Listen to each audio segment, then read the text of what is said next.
உலகெங்கும் வாழும் அன்பான தமிழுள்ளங்களுக்கு அநேக கோடி வணக்கங்கள். நல்ல நேரம் நிகழ்ச்சியூடாக நல்லதே நினைப்போம், நல்லதே நடக்கும், நலமாயிருப்போம். இன்றைய தினம் 12ஆம் தேதி 12ஆம் மாதம் 2024 குருவாசரம் என்று சொல்லக்கூடிய வியாழக்கிழமை. குரோதி வருடம் கார்த்திகை மாதம் 27ஆம் நாள். இன்று துவாதசி திதி, அஸ்வினி நட்சத்திரம், அமிர்த சித்த யோகம். இன்றைய தினம் ராகு காலம் 1:30 மணி முதல் 3 மணி வரை. இன்றைய தினம் யமகண்டம் 6 மணி முதல் 7:30 மணி வரை. இன்றைய தினம் நல்ல நேரம் 7:30 மணி முதல் 9 மணி வரை.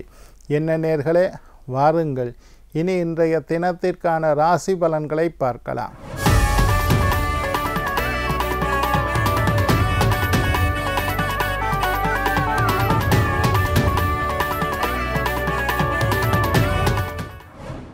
மேஷம் முயற்சி, ரிஷபம் இன்பம், மிதுனம் புகழ், கடகம் செலவு, சிம்மம் சுகம், கன்னி வெற்றி, துலாம் உறுதி, விருச்சிகம் சுபம், தனுசு தனம், மகரம் பக்தி, கும்பம் தாமதம், மீனம் அன்பு.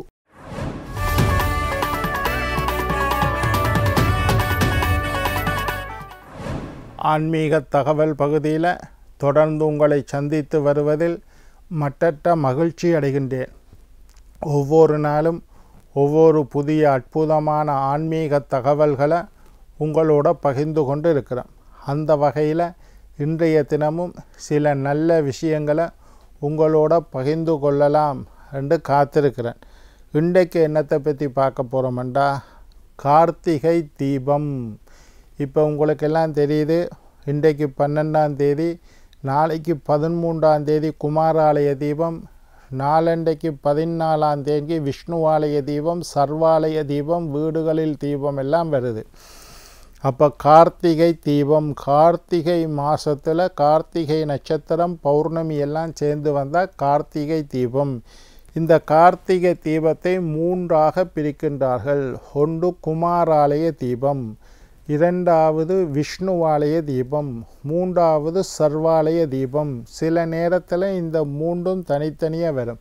சில நேரத்தில் இந்த முறை எப்படி வருது, குமாராலய தீபம் தனியாக வருது, விஷ்ணுவாலய தீபமும் சர்வாலய தீபமும் தனியாக வருகின்றது. நாளைக்கு குமாராலய தீபம், நாளண்டைக்கு விஷ்ணுவாலய தீபம், சர்வாலய தீபம், வீடுகளில் தீபம். நாளண்டைக்குத்தான் வீடுகளில் கார்த்திகை தீபம் ஏற்ற வேண்டிய நாள். நாளைக்கு குமாராலய தீபம் என்றால் என்ன, முருகன் ஆலயங்களில் தீபம் ஏற்ற வேண்டிய நாள். விஷ்ணுவாலய தீபம் என்றால் என்ன, மகாவிஷ்ணு ஆலயங்கள் வைஷ்ணவ ஆலயங்களில் கார்த்திகை தீப திருநாள். சர்வாலய தீபம் என்ன, மிச்ச கோயில், பிள்ளையார் கோயில், சிவன் கோயில், அம்மன் கோயில், வைரவர் கோயில், இந்த மாதிரி சர்வம் மீதி இருக்கக்கூடிய ஆலயங்களில் தீபம் ஏற்ற வேண்டிய நாள். வீடுகளில் தீபம் அன்றைக்குத்தான், சர்வாலய தீபம் அன்றைக்குத்தான் வீடுகளில் தீபம் ஏற்றது. இது மாறி மாறி வரும். இந்த முறை முதல் நாளைக்கு குமாராலய தீபம், நாளண்டைக்கு விஷ்ணுவாலய தீபம், சர்வாலய தீபம், வீடுகளில் தீபம் எல்லாம் வருது. இப்போ இந்த கார்த்திகை தீபத்தை பற்றி இன்றைக்கு பேச போகிறேன். இந்த கார்த்திகை தீப திருநாளை 3 நாட்களாக நீங்கள் கொண்டாட வேண்டும். அஸ்வினி பரணி கார்த்திகை, பரணி 2வது நட்சத்திரம். பரணி தீபம், கார்த்திகை தீபத்திற்கு முதல் நாள் பரணி தீபம் என்று ஒரு தீபத்தை ஏற்ற வேணும். அடுத்தது கார்த்திகை தீபம், அதுக்கு அடுத்த நாளும் தீபம். அதாவது வீடுகளில் தீபம் என்கிற போட்டிருக்கிற நாளைக்கு முதல் நாளும் அடுத்த நாள் 3 நாட்கள் நாங்கள் வீடுகளில் தீபம் ஏற்றுவது ரொம்ப விசேஷம். முதலாவது பரணி தீபம் ஏற்றணும், பிறகு கார்த்திகை தீபம், அடுத்த நாளும் தீபம். 3 நாள் தீபம் ஏற்றி வழிபாடு செய்ய வேண்டும். குமாராலய தீபம், விஷ்ணுவாலய தீபம், சர்வாலய தீபம் என்று 3 இருக்குது. நான் சொன்ன மாதிரி குமாராலய தீபம் என்றால் முருகன் ஆலயங்களில் தீபம், கார்த்திகை தீபம் கொண்டாடுவது. விஷ்ணுவாலய தீபம் என்றால் விஷ்ணு ஆலயங்கள் வைஷ்ணவ ஆலயங்களில் கார்த்திகை தீபம் கொண்டாடுவது. சர்வாலய தீபம் என்றால் மீதி இருக்கக்கூடிய பிள்ளையார், சிவன், அம்மன், வைரவர் போன்ற கோயில்கள் தீப திருநாளை கொண்டாடுவது. சரி, முதல்ல இந்த தீபம் ஏற்றுறது எதிலே ஐயா வீட்டில் தீபம் ஏற்றுறதை பற்றி பார்ப்போம். அகல் விளக்கு, மண் விளக்கு அல்லது சிட்டி விளக்குன்று நாங்கள் சொல்லுவோம். நாங்கள் எங்களோட இலங்கையில் நாங்கள் சிட்டி விளக்குன்னு சொல்லுவோம். அகல் விளக்குன்று சொல்வார்கள், மண் விளக்குன்று சொல்வார்கள். அழகாக சின்ன சின்னதாக இருக்கும். அதில் கொஞ்சத்தை வாங்கி வச்சுக்கொள்ளுங்க.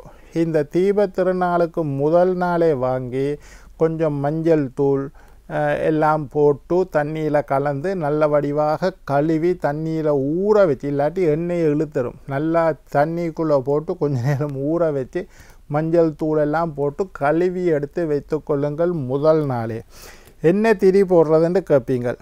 பஞ்சு திரி அல்லது நூல் திரி அல்லது பஞ்சு திரி எது வேண்டுமானாலும் போடலாம். இல்லை நாங்கள் தாமரத்தண்டு தான் திரி போட போகிறோம், வாழைத்தண்டு திரி போட போகிறோம்னு சொல்லலாம். அதெல்லாம் அவசியம் இல்லை. சாதாரண பஞ்சு திரி போடலாம், நூல் திரி போடலாம். இது திரியை பற்றி சொல்லிட்டேன். எண்ணெயை பொறுத்தவரையில், இலங்கையை பொறுத்தவரையில் தேங்காய் எண்ணெய் சிறந்தது. தேங்காய் எண்ணெயில் தீபம். இந்தியாவில் சில பேர் நல்லெண்ணெயில் இந்த விளக்கு ஏற்றுற வளமையும் உண்டு. நெய்யில் ஏற்றுறது ரொம்ப சிறந்தது. நான் இப்போவும் சொல்கிறது, கார்த்திகை தீபத்தில் மற்ற விளக்குகள் எல்லாம் தேங்காய் எண்ணெயில் ஏற்றினாலும் ஒரு தீபத்தையாவது நெய் தீபம் ஏற்ற வேண்டும், நெய் தீபமும் ஏற்ற வேண்டும். சரி, இப்போ விளக்கை பற்றி சொல்லிட்டேன். அகல் விளக்கு எடுத்துக்கொள்ளுங்கோ, மண் விளக்கு எடுத்துக்கொள்ளுங்கோ, பஞ்சு திரி போடுங்கோ, நூல் திரி போடுங்கோ. தேங்காய் எண்ணெய் அல்லது நெய்யினால் ஏற்றலாம், நல்லெண்ணெயிலும் ஏற்றலாம். ஆக குறைந்தது ஒரு தீபத்தையாவது நெய்யில் ஏற்ற வேண்டும், நெய் தீபம் ஏற்றணும். எத்தனை தீபம் ஏற்றுறது என்று சில பேருக்கு குழப்பம். உங்களுடைய வசதிக்கு ஏற்றால் போல், நாங்கள் நல்ல வசதியாக இருக்கிறோம் ஐயாண்டா 108 தீபம் வரைக்கும் ஏற்றலாம். ஆக குறைந்தது 6 தீபம். கார்த்திகை என்பது தெரியும். கார்த்திகை பெண்கள் 6 பேர், முருகனுக்கு 6 முகம். அதனால் ஆக குறைந்தது 6 தீபம். கார்த்திகை தீபம் என்பதனால் ஆக குறைந்தது 6 தீபமாவது நீங்கள் ஏற்ற வேண்டும். அடுத்தது 6 விட கொஞ்சம் கூட ஏற்றலாம் ஐயா. 27 நட்சத்திரங்கள், 27 தீபம் நீங்கள் ஏற்ற வேண்டும். 27 நட்சத்திரங்களுக்காக 27 தீபம். அதை விட உங்களுடைய வசதிக்கு ஏற்றது போல் 108 தீபம், 54 தீபம், 29 தீபம் என்று உங்களுடைய வசதிக்கு ஏற்றால் போல் தீபங்களை நீங்கள் ஏற்றிக்கொள்ளலாம். ஆக குறைந்தது 6 தீபம் அல்லது 27 தீபம் அல்லது 27 தீபத்துக்கு மேற்பட்ட தீபங்கள். ஓரளவு வசதி உள்ளவர்கள் 27 நட்சத்திரங்களை, வானத்தில் பார்த்திங்கன்னா 27 நட்சத்திரங்கள் இருக்குது இந்த சூரிய குடும்பத்தில். அதனால் 27 தீபம் ஏற்றுவது ஒரு முறை. இப்போ சொல்லியாச்சு, எத்தனை தீபம் சொல்லியாச்சு. எத்தனை மணிக்கு ஏற்றுவது வேறு எதையும் பார்க்க தேவையில்லை. சாயந்தரம் 6 மணி, சூரியன் அஸ்தமிக்கக்கூடிய நேரத்தில் சரியாக மாலை 6 மணி PM, மாலை 6 மணிக்கு இந்த தீபங்களை நீங்கள் ஏற்றலாம். சரியாக 6 மணிக்கு ஏற்றணும். டிவியில் பார்த்தீங்கன்னா, இலங்கையில் உள்ள ஆட்களுக்கு சொல்லுறேன், டிவியில் பார்த்தீங்களா அண்ணாமலையார் தீபம் எல்லா சேனல்லையும் காட்டிவினோம். அண்ணாமலை, திருவண்ணாமலையில் கார்த்திகை தீபம் ஏற்றும். சரியாக 6 மணிக்கு மலை உச்சியில் கார்த்திகை தீபம் ஏற்றுவார்கள்.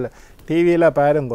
அதை ஏற்றுறத நல்ல வடிவாக பார்த்துட்டு நீங்கள் டக்கண்டு வீட்டில் ஏற்ற தொடங்கினீங்கள்டா சரி, மாலை 6 மணி சரியாக சூரியன் அஸ்தமிக்கும் போது முதல் தீபத்தை ஏற்ற வேண்டும்.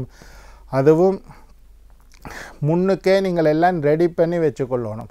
தீபத்துக்குண்டான பொருட்கள், தீபம் எல்லாம் கழுவி எண்ணெயை விட்டு பொட்டு வச்சு திரி போட்டு வச்சுக்கொள்ளுங்க. சரியாக 6 மணிக்கு ஏற்றினீங்கள்டா சரி. இனி அடுத்த கேள்வி, எங்கெங்கையா தீபங்களை ஏற்றுவது? அந்த முறையை கொஞ்சம் சொல்லித்தாங்கோ. 12 வகையாக தீபம் ஏற்றுவதை பற்றியெல்லாம் நான் போன வருஷம் முதல் வருஷமெல்லாம் சொல்லி தந்திருக்கேன். ஒவ்வொரு வருஷமும் சொல்கிறதுனால அதை இந்த வருஷம் சொல்லலாம். வீட்டு வாசலில் 2 தீபம் ஏற்ற வேண்டும். எங்களுடைய வீட்டு வாசல் பிரதான நுழைவாயிலில் 2 பக்கமும் 2 தீபம் ஏற்ற வேண்டும்.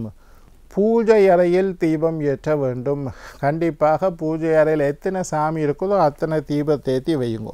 கோசாலை ஊரில் எல்லாம் பார்த்திங்கன்னா வீட்டுக்கு முன்னுக்கு பின்னுக்கு கோசாலை பசுமாடு வளர்க்குற இடம் வச்சிருப்பினோம். அங்கே அப்படி இருந்தால் அங்கே ஒரு தீபம் ஏற்ற வேண்டும்.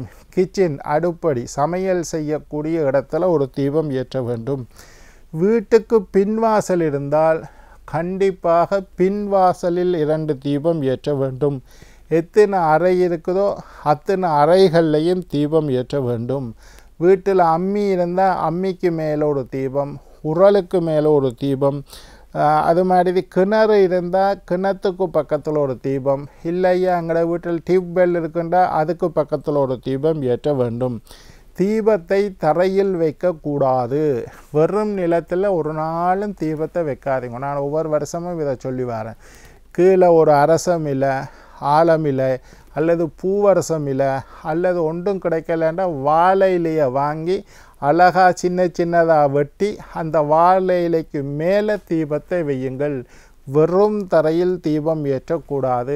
ஊர்லேண்டா பூவரச மரம் இருக்கும், அந்த இலையை ஏதோ ஒரு மரத்தினுடைய இலையை பித்து ஒவ்வொரு இலைக்கு மேலே ஒவ்வொரு சுட்டி தீபத்தை ஏற்றுங்கள். வெறும் நிலத்தில் வைக்கக்கூடாது. கொழும்பு போன்ற இடத்தில் இருக்கக்கூடியவர்கள் வாழை வாங்கி அதை வெட்டி அதுக்கு மேலே ஏற்றுங்கள். என்ன நேர்களே, நாளை மற்றொரு நிகழ்ச்சியில் உங்களை சந்திக்கும் வரை உங்களிடம் விடைபெறுவது உங்கள் ஜோதிட சித்தர் டாக்டர் ராஜராஜ குருக்கள்.